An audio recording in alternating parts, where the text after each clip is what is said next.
cómo es que la Biblia llegó a estar en las manos de Roma. Jesucristo nos enseñó por medio de las parábolas muchas verdades en las cuales hay profecías, aunque no lo parezca. El Salmo 78:2 dice así: abriré mi boca en parábolas, declararé cosas escondidas desde la fundación del mundo. Jesús en la parábola del sembrador nos muestra un estado, un diagnóstico del corazón del hombre. Dice la escritura: el sembrador salió a sembrar su semilla, y mientras sembraba, parte de la semilla cayó junto al camino. Mateo 13:4, por ahí. Dice la escritura que esta semilla que cayó en el camino no penetró, no dio fruto.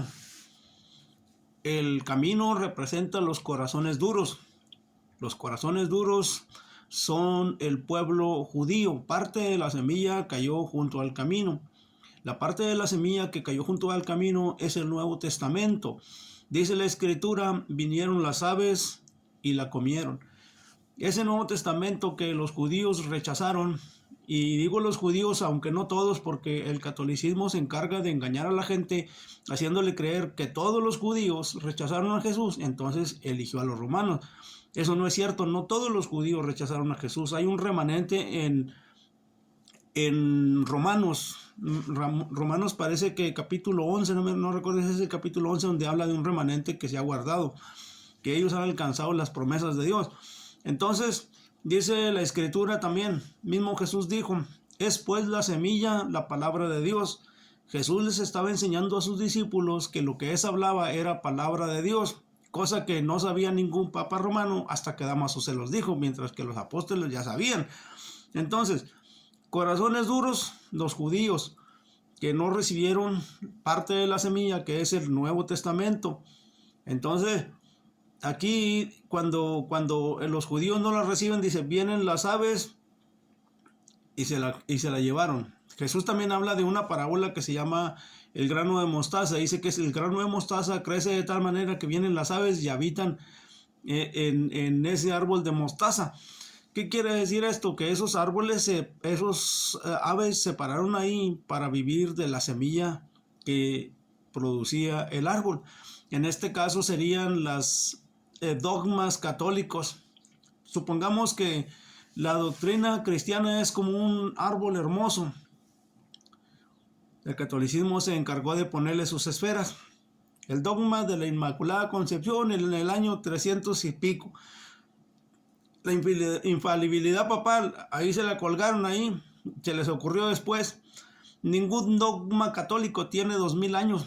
Yo quisiera que alguno de ustedes me diera un dogma católico inventado por Cristo, pero ninguno de los dogmas y de las falacias que compusieron nacieron de Cristo, esas se las fueron agregando. Recuerda bien esto: después la semilla, la palabra de Dios. Parte de la semilla cayó junto al camino, vinieron las aves y se la comieron. De ahí mismo los mismos romanos pintaron ahí o esculpieron en el Coliseo romano cómo se van llevando los objetos sagrados de los judíos. Dice la palabra en Romanos 3:1 y 2. ¿Qué ventaja tiene pues el judío? Dice: ¿o en qué aprovecha la circuncisión? Y pues en muchas maneras en que a los judíos les fue confiada la palabra de Dios. Romanos 3:1 y 2. También dice en la Biblia, en Hechos 10:36, Dios envió mensaje a los hijos de Israel. El Salmo 147:19 y 20 dice así: dio estatutos a Jacob y leyes a Israel. En el Salmo 105 me parece que le da la palabra que concertó con Abraham para 1000 generaciones. Entonces, la Biblia jamás ha sido católica, no es propiedad de los católicos. La Biblia Dios la envió a Israel desde el Antiguo Testamento. Dice la escritura: no toquéis a mis ungidos ni hagáis mal a mis profetas. Así le llama al pueblo de Israel. Dios así le llama. En el libro de Jeremías, que es un tipo de la iglesia, Jeremías le dice: yo te he puesto en este día como ciudad fortificada, como muro de bronce y como columna de hierro, y contra toda esta tierra, contra sus reyes, contra sus príncipes y contra todo el pueblo de la tierra.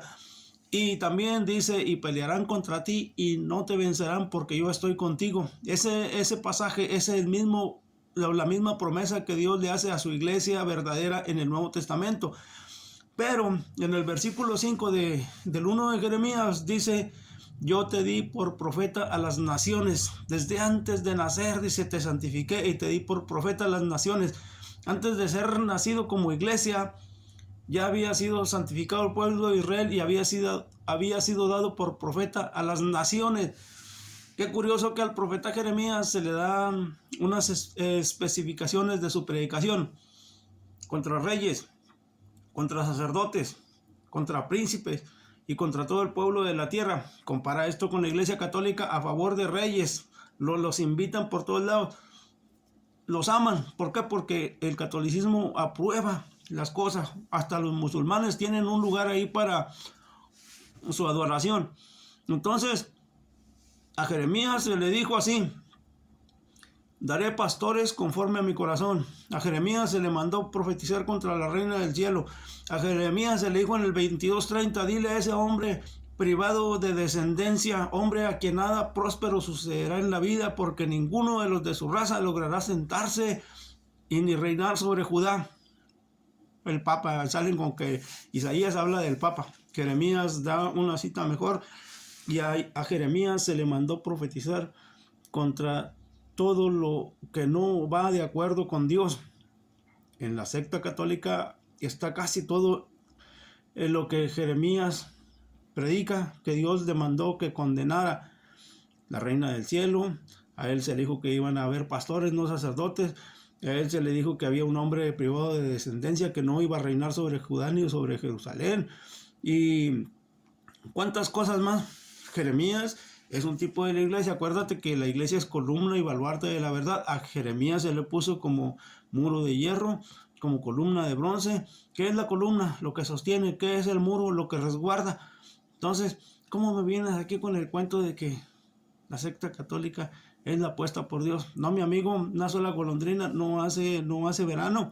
La Escritura da muchas garantías para asegurarnos de cuál es su verdadera iglesia, y el mensaje de la iglesia católica no concuerda para nada con el que fue dado como profeta a las naciones. Jeremías 1, 18 y 19.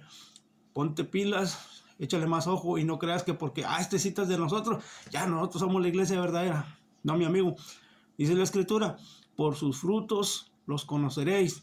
Si alguno viene a vosotros y no trae esta doctrina, no lo recibáis en casa. ¿Cuál doctrina? Jesús es el camino, la verdad y la vida. Ninguno puede venir a Cristo si no es enviado por el Padre. Al Señor tu Dios adorarás y a Él solo servirás. No me adores, Juan, porque yo soy consiervo tuyo y de tus hermanos. En el cielo solo encontraron a uno digno de abrir el pergamino, y es Jesús. Tú no traes esa doctrina, no te debemos de recibir ni decirte bienvenido, porque si te decimos bienvenido, es más, no eres ni hermano, porque nunca has sido hijo de Dios.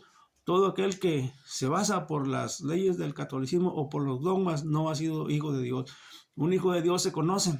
Si tú odias, si tú aborreces, si tú eres celoso, envidioso, no digas que eres hijo de Dios, porque la Biblia dice: ningún homicida tiene entrada al reino de los cielos. Y dice la Escritura: el que aborrece a su hermano es un homicida. Esa es la doctrina que Cristo profetizó. Cristo no mandó a ninguno de sus siervos a matar, a desvivir, a hacerles daño a los que no piensan como nosotros, a quererlos obligar que participen de las fiestas patronales a la fuerza. No, Jesús no envió a nada de eso. Entonces no digas que esa doctrina te la enseñó Cristo, porque es una vil mentira.